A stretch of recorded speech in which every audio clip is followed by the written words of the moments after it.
embora, seu velho caipira! Você não passa de uma orelha seca! O homem de 67 anos colocou a mão no concreto ainda fresco da viga e sentiu o coração parar. Suas mãos calejadas tremeram. Não era medo. Era certeza. A certeza de quem já viu essa história terminar em sangue. Isso aqui vai desabar, sussurrou para si mesmo, olhando para os 17 andares que ainda seriam erguidos sobre aquela fundação defeituosa. O engenheiro-chefe, um homem de 32 anos com diploma reluzente da Universidade Federal do Rio de Janeiro, ouviu e explodiu em gargalhadas que ecoaram pelo canteiro inteiro. Cala a boca, analfabeto! Volta para tua roça e deixa quem estudou trabalhar. Mas naquele momento, cercado por operários que riam junto, ninguém sabia 4 coisas. Primeira, dentro da mochila surrada que o velho segurava com força, havia um documento que ele não abria fazia 43 anos. Segunda, em exatamente 96 horas, algo catastrófico aconteceria naquele canteiro durante uma inspeção com 82 pessoas presentes. Terceira, a razão pela qual um simples zelador de obra que mal assinava recibos conseguia detectar falhas estruturais que engenheiros com 12 anos de faculdade não perceberam.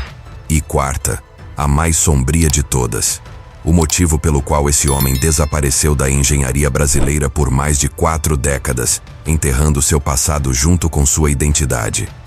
Hoje, esse segredo está prestes a vir à tona.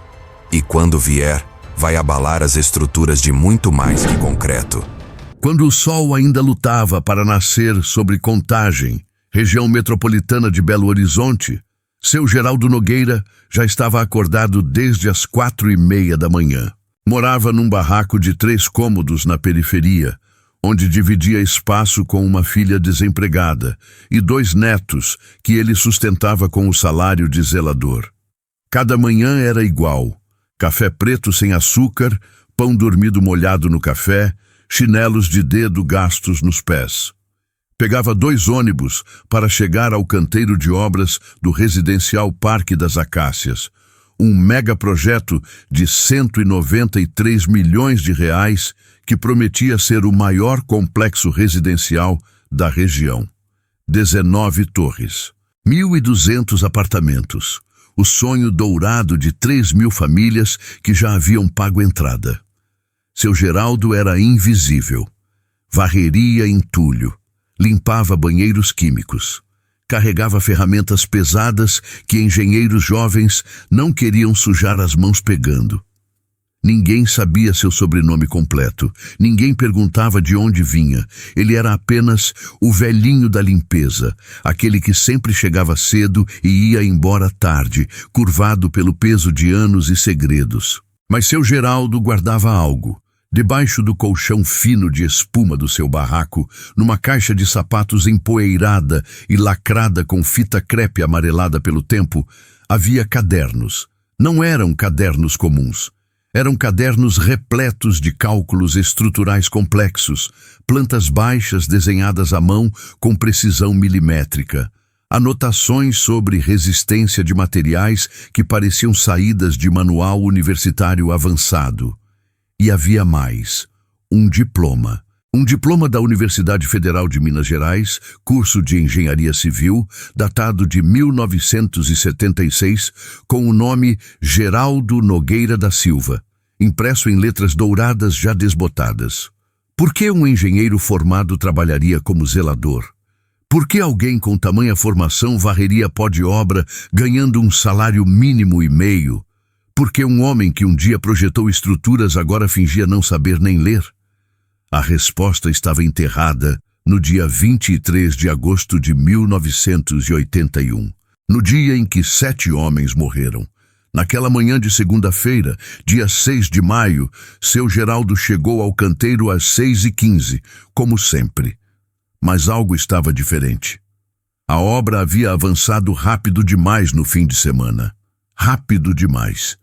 As vigas do 2º andar já estavam concretadas, pilares do 3º começando a subir, e aquilo acendeu um alarme na cabeça dele que não apagava mais. Enquanto fingia varrer o chão, observava. Seus olhos treinados, escondidos atrás da aparência de velho cansado, percorriam cada detalhe. E então viu. A espessura da viga baldrame estava fora do padrão. Não precisava de trena. Sabia apenas olhando. 30 centímetros onde deveria ter 45. E pior, a ferragem. Ferro de 6 milímetros onde o projeto exigia 10. Alguém estava economizando material. Alguém estava colocando lucro acima de física. E física não perdoa. Seu Geraldo sentiu o estômago revirar. Conhecia aquele atalho. Já tinha visto antes e sabia exatamente onde aquilo terminava, em desabamento, em corpos esmagados, em famílias destruídas. Precisava fazer algo. Mas como? Quem acreditaria num zelador? Quem daria ouvidos a um homem que todos chamavam de analfabeto? Mesmo assim, naquela tarde, quando o engenheiro-chefe Bruno Azevedo desceu de sua caminhonete importada para a inspeção diária, seu Geraldo juntou toda a coragem que tinha e se aproximou. "Moço, com licença", disse com voz baixa, quase um sussurro. Bruno nem olhou. "Fala rápido, velho. Tô ocupado." "É sobre a viga ali, moço. Acho que tá com problema." Agora Bruno olhou, não com interesse, com irritação. "Problema? Que tipo de problema?" Seu Geraldo respirou fundo. "A espessura tá fora e a ferragem tá muito fina. Com o peso dos andares de cima, isso não vai aguentar." O silêncio que se seguiu foi pesado. Outros engenheiros que estavam por perto pararam para ouvir. Operários interromperam o trabalho. E então Bruno começou a rir. Uma risada alta, debochada, cruel. "Escuta aqui, velhinho. Você sabe ler projeto estrutural. Sabe calcular momento fletor. Sabe o que é tensão de escoamento do aço?" Seu Geraldo hesitou. Sabia. Sabia tudo isso e mais. Mas não podia dizer. Eu só acho que... Você acha?" Bruno explodiu. "Você acha? Eu estudei 12 anos para estar aqui. Tenho diploma, tenho CREA ativo, tenho projetos aprovados em 3 estados. E você, que provavelmente nem terminou a 4ª série, vem me dar aula de engenharia?" A humilhação era pública, profunda. Os operários riam, alguns com desconforto, mas riam. "Volta pro teu lugar e para de criar problema onde não existe", Bruno continuou, virando as costas. "E se abrir a boca de novo, vai procurar emprego em outro lugar. Entendeu, analfabeto?" Seu Geraldo ficou parado ali, no meio do canteiro, sentindo o peso de 43 anos de silêncio esmagando seu peito. Poderia ter insistido, poderia ter gritado, poderia ter revelado quem realmente era. Mas o trauma era mais forte. O trauma de agosto de 1981 era uma corrente que o prendia. Então apenas assentiu, abaixou a cabeça e voltou para sua vassoura. Mas enquanto varria, algo dentro dele começou a rachar. Porque desta vez não eram apenas números abstratos numa planta. Eram 1.200 famílias. Eram crianças que brincariam naqueles apartamentos. Eram avós que dormiriam no 10º andar sem saber que estavam sobre uma bomba-relógio de concreto mal calculado. E seu Geraldo sabia, com a certeza matemática de quem entende de estruturas, que em menos de 2 anos aquele prédio começaria a rachar. E em 5 anos, se houvesse qualquer evento sísmico, qualquer chuva muito forte, qualquer sobrecarga inesperada, ele desabaria como castelo de cartas, matando dezenas, talvez centenas. Naquela noite, seu Geraldo não dormiu. Ficou sentado na beirada da cama, olhando para a caixa de sapatos embaixo do colchão. Dentro dela estava tudo o que ele foi um dia. O jovem engenheiro brilhante, recém-formado aos 23 anos com distinção acadêmica. O promissor profissional, que conseguiu seu primeiro grande projeto aos 25. O homem ambicioso que queria fazer nome, ganhar dinheiro, ser reconhecido. E também estava ali o homem destruído que aos 28 anos Viu 7 operários morrerem esmagados quando o galpão que ele projetou desabou numa manhã ensolarada de agosto.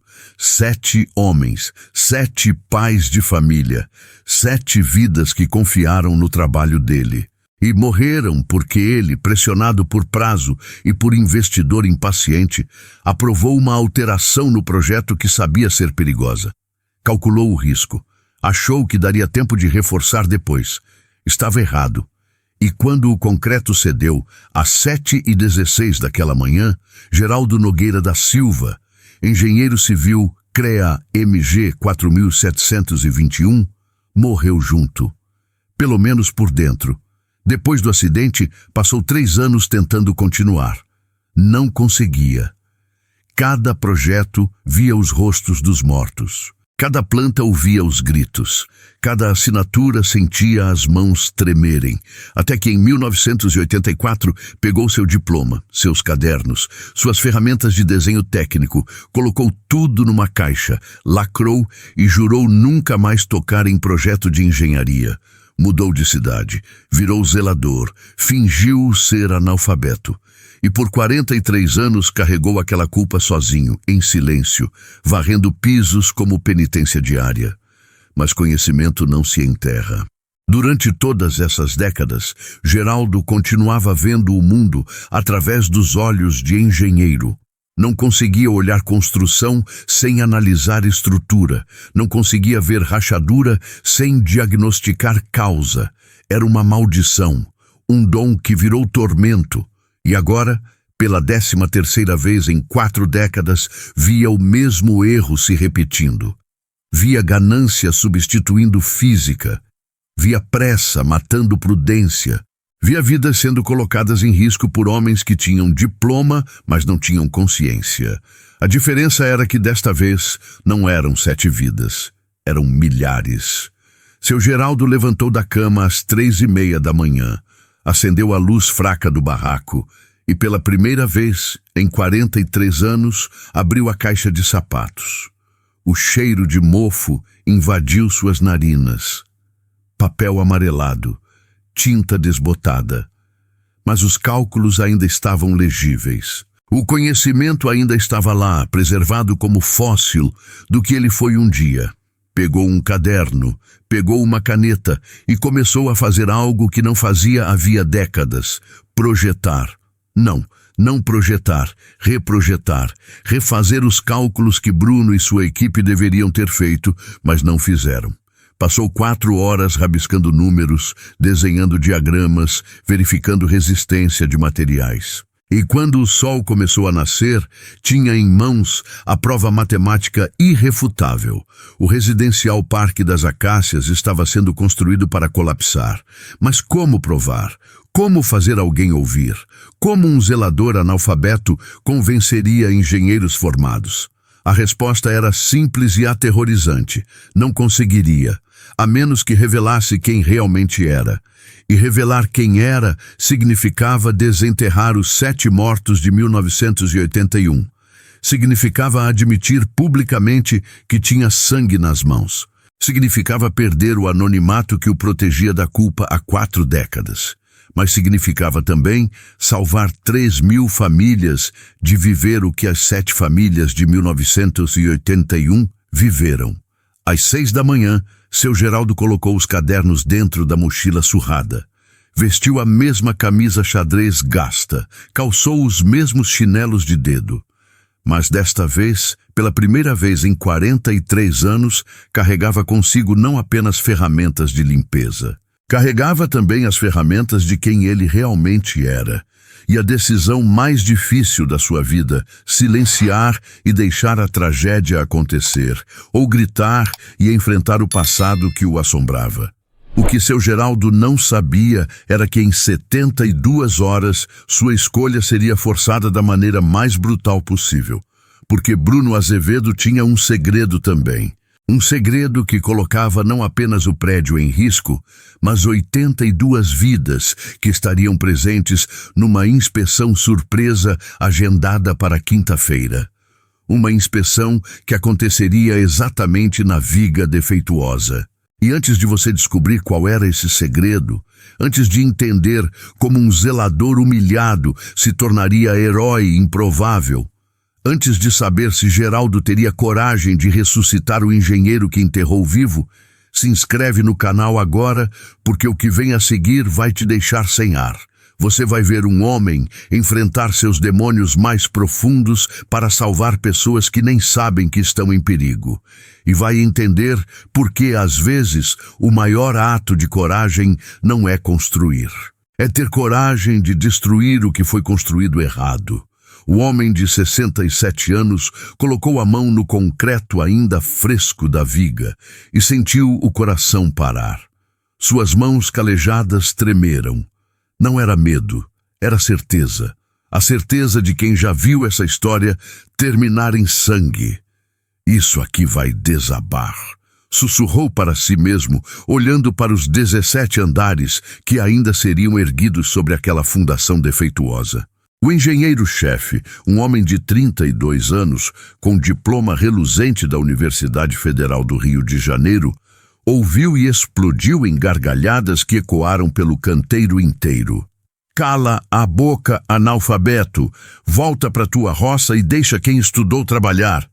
Mas naquele momento, cercado por operários que riam junto, ninguém sabia 4 coisas. Primeira, dentro da mochila surrada que o velho segurava com força, havia um documento que ele não abria fazia 43 anos. Segunda, em exatamente 96 horas, algo catastrófico aconteceria naquele canteiro durante uma inspeção com 82 pessoas presentes. Terceira, a razão pela qual um simples zelador de obra que mal assinava recibos conseguia detectar falhas estruturais que engenheiros com 12 anos de faculdade não perceberam. E quarta, a mais sombria de todas, o motivo pelo qual esse homem desapareceu da engenharia brasileira por mais de 4 décadas, enterrando seu passado junto com sua identidade. Hoje, esse segredo está prestes a vir à tona, e quando vier, vai abalar as estruturas de muito mais do que concreto. Quando o sol ainda lutava para nascer sobre Contagem, região metropolitana de Belo Horizonte, seu Geraldo Nogueira já estava acordado desde as 4:30 da manhã. Morava num barraco de 3 cômodos na periferia, onde dividia espaço com uma filha desempregada e 2 netos que ele sustentava com o salário de zelador. Cada manhã era igual: café preto sem açúcar, pão dormido molhado no café, chinelos de dedo gastos nos pés. Pegava 2 ônibus para chegar ao canteiro de obras do Residencial Parque das Acácias, um megaprojeto de 193 milhões de reais que prometia ser o maior complexo residencial da região. 19 torres, 1.200 apartamentos, o sonho dourado de 3.000 famílias que já haviam pago entrada. Seu Geraldo era invisível. Varreria entulho, limpava banheiros químicos, carregava ferramentas pesadas que engenheiros jovens não queriam sujar as mãos pegando. Ninguém sabia seu sobrenome completo, ninguém perguntava de onde vinha. Ele era apenas o velhinho da limpeza, aquele que sempre chegava cedo e ia embora tarde, curvado pelo peso de anos e segredos. Mas seu Geraldo guardava algo. Debaixo do colchão fino de espuma do seu barraco, numa caixa de sapatos empoeirada e lacrada com fita crepe amarelada pelo tempo, havia cadernos. Não eram cadernos comuns. Eram cadernos repletos de cálculos estruturais complexos, plantas baixas desenhadas à mão com precisão milimétrica, anotações sobre resistência de materiais que pareciam saídas de manual universitário avançado. E havia mais, um diploma. Um diploma da Universidade Federal de Minas Gerais, curso de Engenharia Civil, datado de 1976, com o nome Geraldo Nogueira da Silva, impresso em letras douradas já desbotadas. Por que um engenheiro formado trabalharia como zelador? Por que alguém com tamanha formação varreria pó de obra ganhando um salário mínimo e meio? Por que um homem que um dia projetou estruturas agora fingia não saber nem ler? A resposta estava enterrada no dia 23 de agosto de 1981. no dia em que 7 homens morreram. Naquela manhã de segunda-feira, dia 6 de maio, seu Geraldo chegou ao canteiro às 6h15, como sempre. Mas algo estava diferente.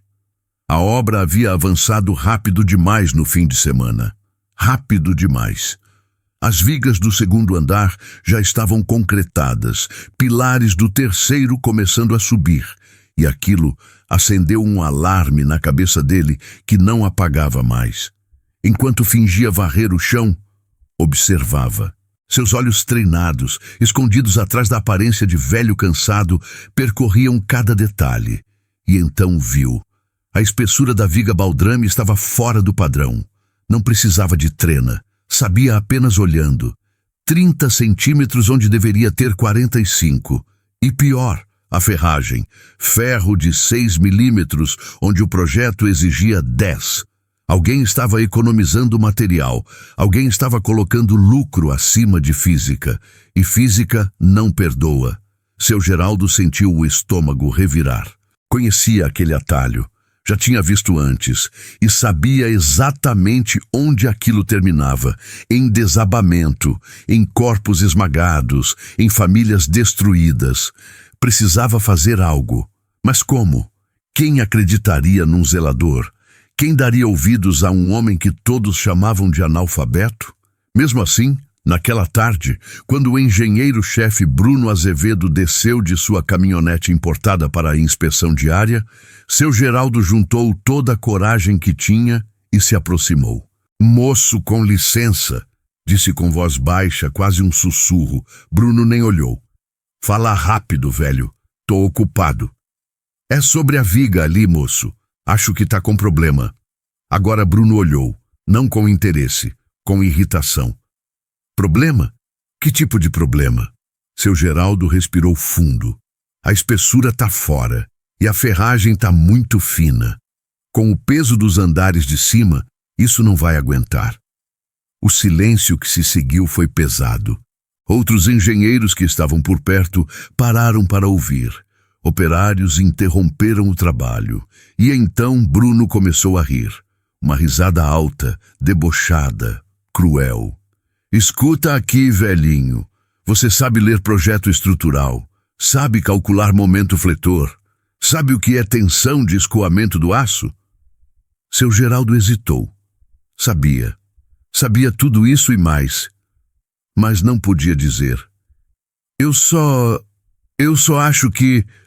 Você acha?" Bruno explodiu. "Você acha?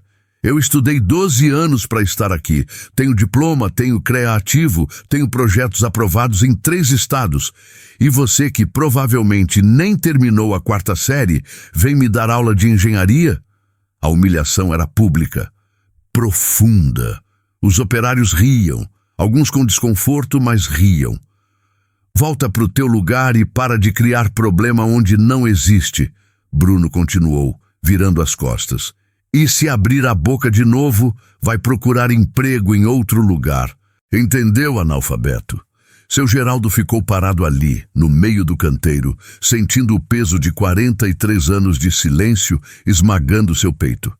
Poderia ter insistido, poderia ter gritado, poderia ter revelado quem realmente era. Mas o trauma era mais forte. O trauma de agosto de 1981 era uma corrente que o prendia.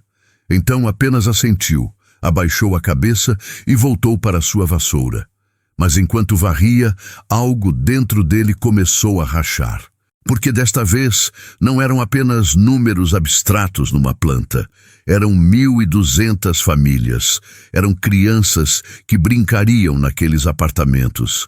Eram avós que dormiriam no 10º andar sem saber que estavam sobre uma bomba relógio de concreto mal calculado. E seu Geraldo sabia, com a certeza matemática de quem entende de estruturas, que em menos de 2 anos aquele prédio começaria a rachar. E em 5 anos, se houvesse qualquer evento sísmico, qualquer chuva muito forte, qualquer sobrecarga inesperada, ele desabaria como castelo de cartas, matando dezenas, talvez centenas. Naquela noite, seu Geraldo não dormiu. Ficou sentado na beirada da cama, olhando para a caixa de sapatos embaixo do colchão. Dentro dela estava tudo o que ele foi um dia. O jovem engenheiro brilhante, recém-formado aos 23 anos com distinção acadêmica. O promissor profissional, que conseguiu seu primeiro grande projeto aos 25. O homem ambicioso que queria fazer nome, ganhar dinheiro, ser reconhecido. E também estava ali o homem destruído, que aos 28 anos viu 7 operários morrerem esmagados quando o galpão que ele projetou desabou numa manhã ensolarada de agosto. 7 homens, 7 pais de família, 7 vidas que confiaram no trabalho dele.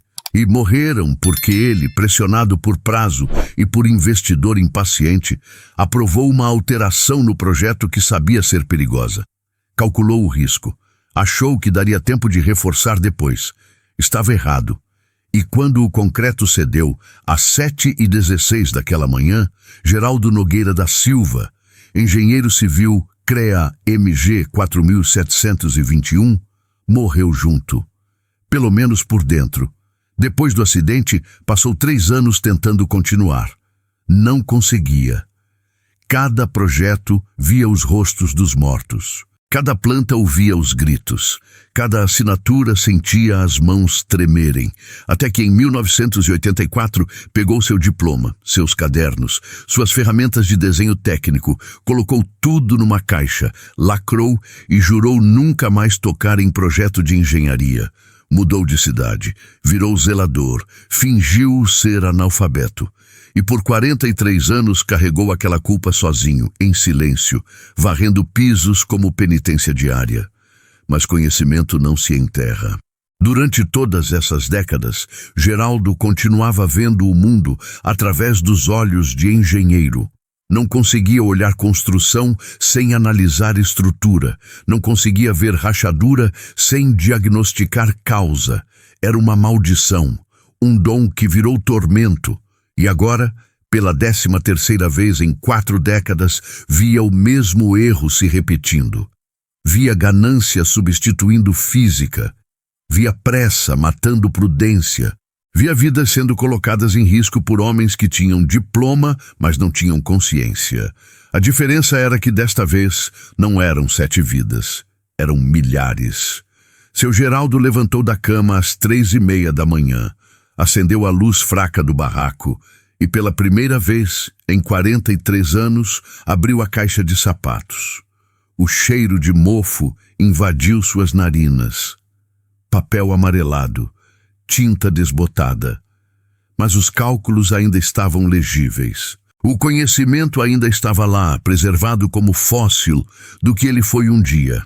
Pegou um caderno, pegou uma caneta e começou a fazer algo que não fazia havia décadas: projetar. Não projetar, reprojetar, refazer os cálculos que Bruno e sua equipe deveriam ter feito, mas não fizeram. Passou 4 horas rabiscando números, desenhando diagramas, verificando resistência de materiais. E quando o sol começou a nascer, tinha em mãos a prova matemática irrefutável. O residencial Parque das Acácias estava sendo construído para colapsar. Mas como provar? Como fazer alguém ouvir? Como um zelador analfabeto convenceria engenheiros formados? A resposta era simples e aterrorizante. Não conseguiria, a menos que revelasse quem realmente era. E revelar quem era significava desenterrar os 7 mortos de 1981. Significava admitir publicamente que tinha sangue nas mãos. Significava perder o anonimato que o protegia da culpa há 4 décadas. Mas significava também salvar 3.000 famílias de viver o que as 7 famílias de 1981 viveram. Às 6 da manhã, seu Geraldo colocou os cadernos dentro da mochila surrada. Vestiu a mesma camisa xadrez gasta, calçou os mesmos chinelos de dedo. Mas desta vez, pela primeira vez em 43 anos, carregava consigo não apenas ferramentas de limpeza. Carregava também as ferramentas de quem ele realmente era. E a decisão mais difícil da sua vida, silenciar e deixar a tragédia acontecer, ou gritar e enfrentar o passado que o assombrava. O que seu Geraldo não sabia era que em 72 horas sua escolha seria forçada da maneira mais brutal possível. Porque Bruno Azevedo tinha um segredo também. Um segredo que colocava não apenas o prédio em risco, mas 82 vidas que estariam presentes numa inspeção surpresa agendada para quinta-feira. Uma inspeção que aconteceria exatamente na viga defeituosa. E antes de você descobrir qual era esse segredo, antes de entender como um zelador humilhado se tornaria herói improvável, antes de saber se Geraldo teria coragem de ressuscitar o engenheiro que enterrou vivo, se inscreve no canal agora, porque o que vem a seguir vai te deixar sem ar. Você vai ver um homem enfrentar seus demônios mais profundos para salvar pessoas que nem sabem que estão em perigo. E vai entender por que, às vezes, o maior ato de coragem não é construir. É ter coragem de destruir o que foi construído errado. Chegou ao canteiro com a mochila pesando mais que nunca. Não pelo peso físico dos cadernos, mas pelo peso da decisão que ainda não tinha coragem de tomar. Seria mais um dia fingindo ser invisível? Ou o dia em que finalmente gritaria a verdade que ninguém queria ouvir? A resposta veio de forma que ele não esperava. Às 9h42 da manhã, enquanto limpava o refeitório dos operários, ouviu vozes exaltadas vindo do escritório improvisado da obra. Uma delas era de Bruno. A outra ele não reconhecia, mas o tom era de briga, de acusação, de medo disfarçado de raiva. Você tem que adiar essa inspeção, era Bruno gritando. Não posso adiar merda nenhuma, a outra voz respondia gélida. O fiscal do CREA já foi avisado. Quinta-feira, 10 horas, ele vai inspecionar tudo. Mas a obra não está pronta para inspeção. Tem viga que ainda não curou direito, tem ferragem exposta, tem... Problema seu, Bruno. Você que apressa tudo, que corta material, que quer entregar 6 meses antes do prazo para ganhar bônus. Agora aguenta. Silêncio tenso. Depois a voz de Bruno, mais baixa, mais desesperada. Se ele ver as vigas do segundo andar, vai embargar tudo, vai derrubar tudo que já fizemos. 72 milhões perdidos. Então dá um jeito de ele não ver. Ou aceita que você cagou no pau e vai ter que reconstruir direito. A porta se abriu bruscamente e um homem de terno saiu pisando duro. Era Marcelo Horta, sócio majoritário da construtora Horta em Filhos. O homem que assinava os cheques. O homem que pressionava por lucro. E Bruno saiu atrás, pálido, suando frio mesmo com o ventilador ligado. Seu Geraldo fingiu não ter ouvido nada. Continuou passando pano na mesa, mas cada palavra tinha ficado gravada como cicatriz. Então era isso. Bruno sabia que a estrutura estava comprometida. Não era incompetência, era crime consciente. E agora estava desesperado, porque em 2 dias um fiscal viria e descobriria tudo. A pergunta que queimava era, o que Bruno faria para esconder? E seu Geraldo sabia, com a experiência amarga de quem já viu essa história antes, que homens desesperados fazem coisas desesperadas, às vezes coisas fatais. Passou o dia inteiro em estado de alerta, observando, anotando mentalmente, e o que viu confirmou seus piores medos. Bruno mandou aplicar uma camada extra de reboco nas vigas comprometidas, cobrir, esconder, maquiar. Como quem coloca maquiagem em hematoma grave e finge que não está sangrando por dentro. Às 4 da tarde, seu Geraldo não aguentou mais. Esperou Bruno sair para o banheiro e o seguiu. Encurralou o engenheiro no corredor vazio, longe de olhares. Moço, preciso falar com o senhor. É urgente. Bruno revirou os olhos. Não agora, velho. Tô cheio de problema. É sobre esses problemas que eu quero falar. Eu ouvi o que o patrão disse, sobre a inspeção, sobre as vigas.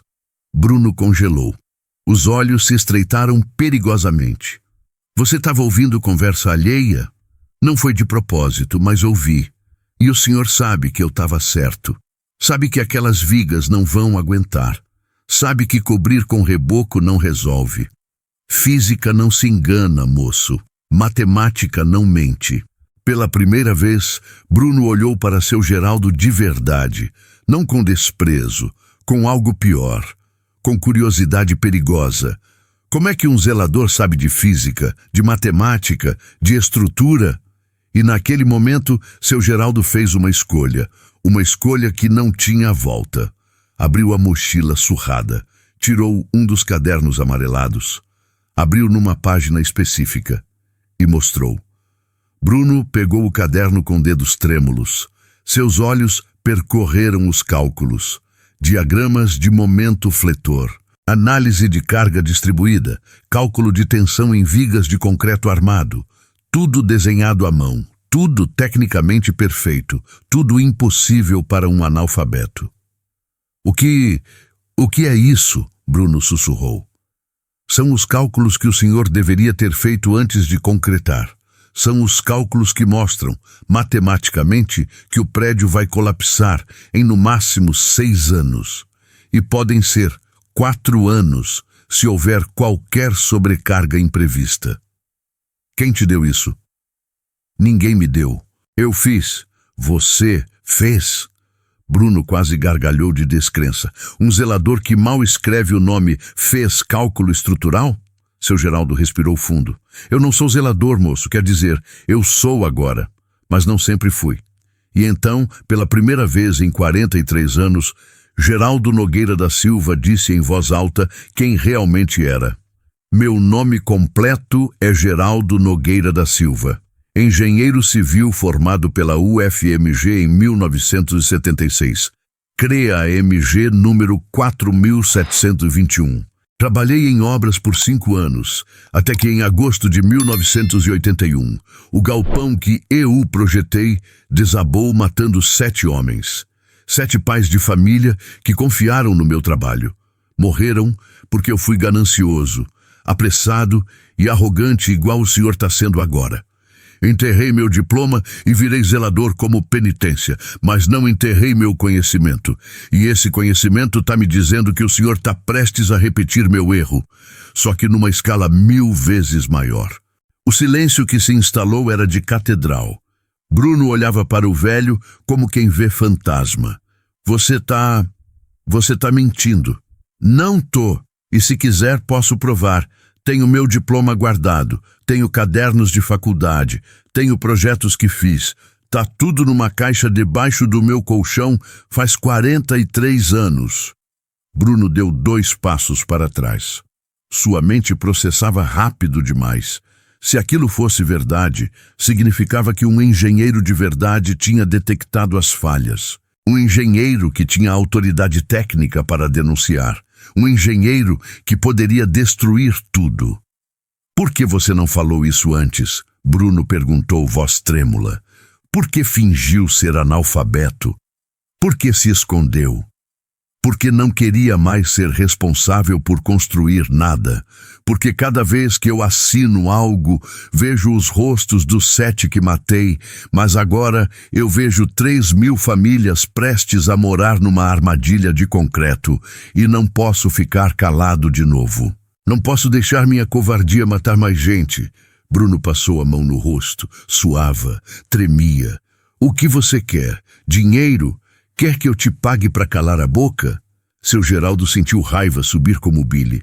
Eu quero que você pare essa obra. Refaça as fundações, use material correto, construa direito, salve vidas que ainda podem ser salvas.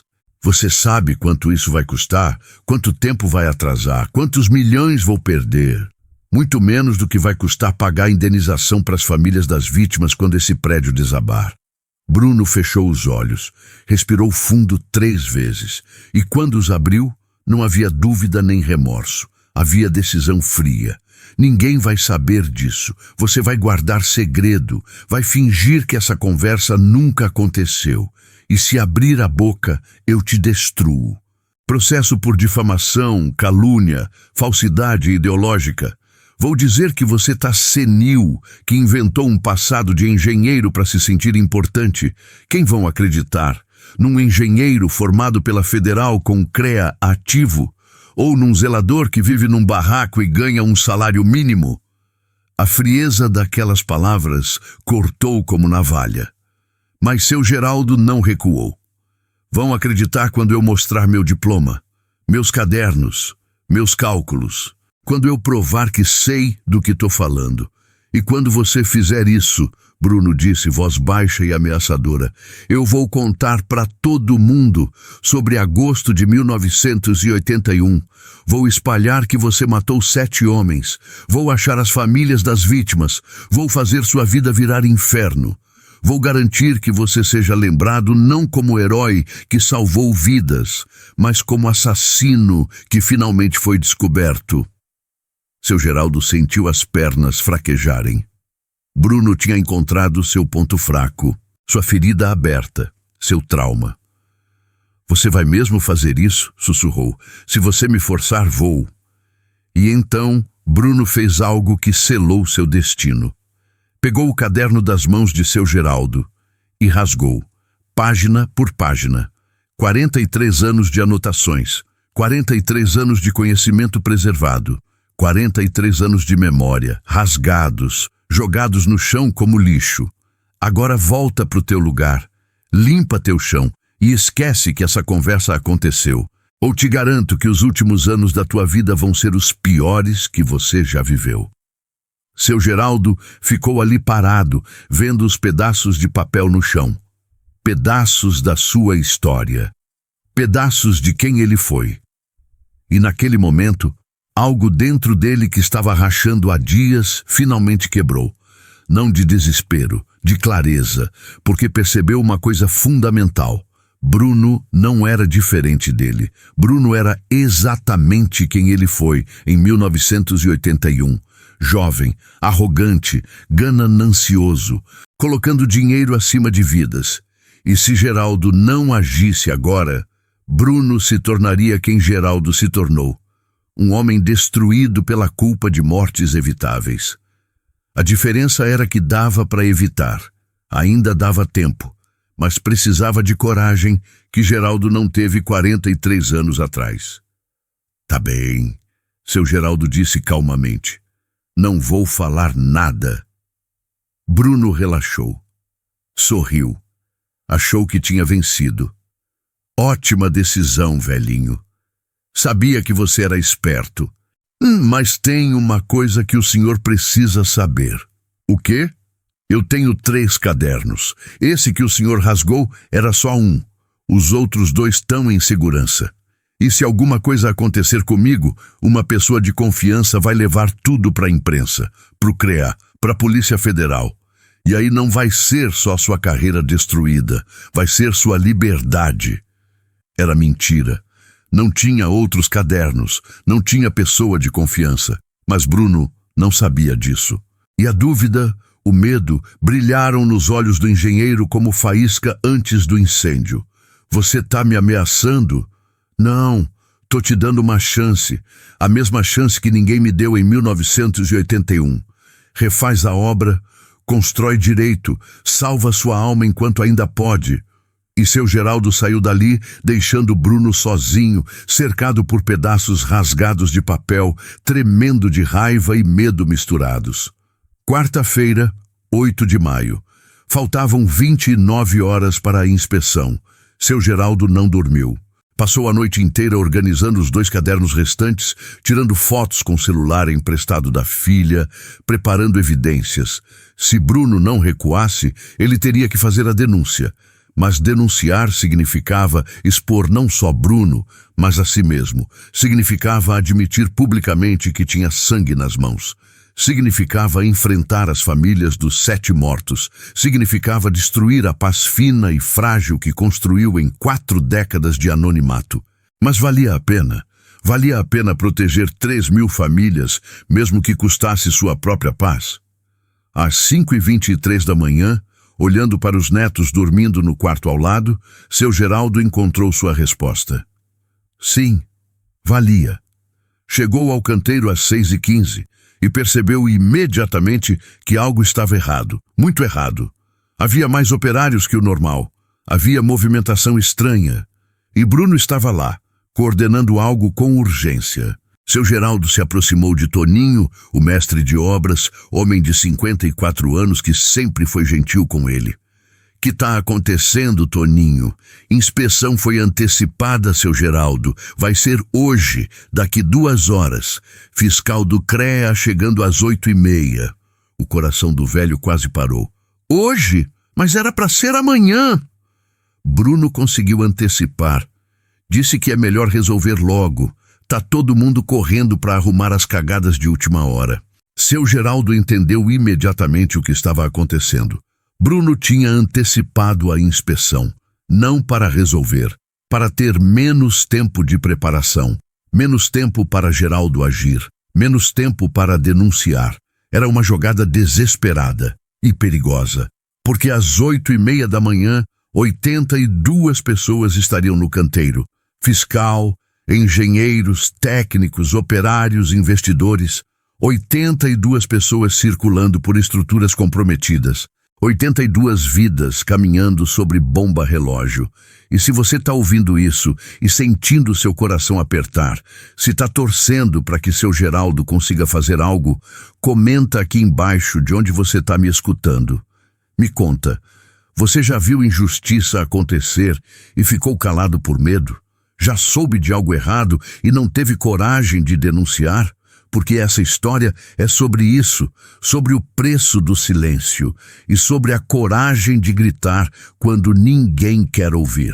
E te garanto, o que vem agora vai te fazer repensar cada vez que você ficou calado quando deveria ter gritado. Eram 7h47 da manhã. Faltavam 43 minutos. Seu Geraldo olhou para o canteiro movimentado. Olhou para os operários correndo, olhou para Bruno coordenando tudo com falso controle e tomou a decisão final. Foi até a guarita, pegou o telefone e ligou. Não para o CREA, não para a polícia, mas para o único lugar que poderia ter autoridade e velocidade para agir, a imprensa. Alô, Rádio Itatiaia? Tenho uma denúncia urgente. É sobre o Residencial Parque das Acácias em Contagem. Vai ter uma inspeção em 40 minutos e 82 pessoas vão estar em risco mortal. Meu nome é Geraldo Nogueira da Silva, engenheiro civil CREA-MG 4721. E eu sei do que estou falando porque já vi essa história terminar em tragédia uma vez e não vou deixar acontecer de novo. A ligação durou 3 minutos e 17 segundos. Tempo suficiente para seu Geraldo dar endereço, explicar o risco, fornecer seu CREA. E tempo suficiente para Bruno perceber o que estava acontecendo. O que você fez? Bruno correu até a guarita, arrancou o telefone da mão do velho. Mas era tarde. A bomba tinha sido detonada. Liguei para a imprensa. Falei tudo. Seu nome, a estrutura comprometida, os 7 milhões economizados com material inferior e falei do meu CREA. Agora não sou mais zelador maluco. Sou engenheiro denunciando crime. Bruno ficou branco. Você me destruiu. Não, eu te salvei. Te salvei de virar o que eu virei. Um homem quebrado pela culpa. Eu vou te processar, vou! Mas a frase morreu quando 3 vans chegaram. Uma da Rádio Itatiaia, uma da TV Record, uma da Polícia Civil. Em 15 minutos, o canteiro virou circo. O fiscal do CREA, Dr. Navarro, chegou junto com os repórteres. Quando seu Geraldo mostrou seu diploma antigo, os cadernos, os cálculos, o silêncio foi absoluto.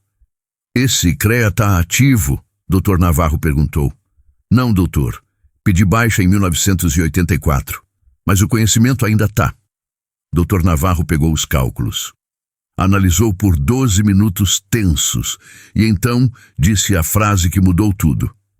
Esses cálculos estão corretos e essa obra está embargada imediatamente. Ninguém entra, ninguém sai, até nova vistoria completa. Bruno desabou, literalmente. Sentou no chão de concreto, cabeça entre as mãos, chorando. Não de raiva, de alívio, porque no fundo, muito no fundo, ele sabia. Sabia que estava errado. Sabia que estava colocando vidas em risco. e uma parte microscópica dele estava agradecendo por ter sido impedido antes do irreparável. As câmeras captaram tudo. O velho zelador que era engenheiro. O jovem engenheiro que cortava custos. A estrutura defeituosa. Os 7 mortos de 1981. E a redenção 43 anos depois. A matéria explodiu. Em 48 horas estava nacional. Zelador salva 3.000 famílias, era a manchete. Mas não foi fácil. As famílias dos 7 mortos de 1981 apareceram, algumas com raiva, outras com algo inesperado. Gratidão. Uma delas, Dona Iraci, viúva de Valdemar, um dos mortos, disse algo que seu Geraldo nunca esqueceria. Meu marido morreu pelo erro de vocês, mas hoje 3.000 famílias vão viver por causa desse erro. Não apaga o passado, nada apaga, mas importa.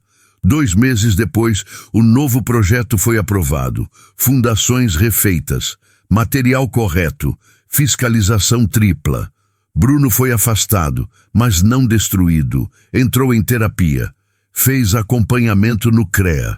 E, curiosamente, pediu para seu Geraldo supervisionar a nova estrutura como consultor técnico voluntário.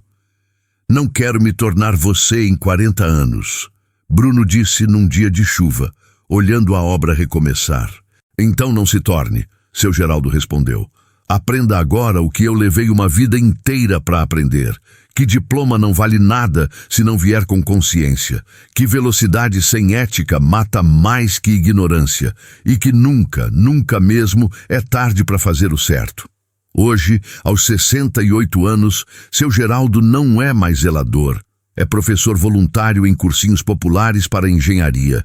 Ensina jovens da periferia que não têm dinheiro, mas têm sonho. E sempre começa a primeira aula com a mesma frase: conhecimento sem consciência é arma carregada, e arma carregada 1 hora dispara. Se essa história mexeu com você, se te fez repensar suas escolhas, compartilha. Escreve nos comentários que lição você tirou. Porque o mundo precisa de mais gente disposta a gritar verdades inconvenientes. E como diz o provérbio, quem salva uma vida, salva o mundo inteiro. Seu Geraldo salvou 3.000 mundos, depois de ter destruído 7. E descobriu que redenção não apaga o passado, mas constrói futuros.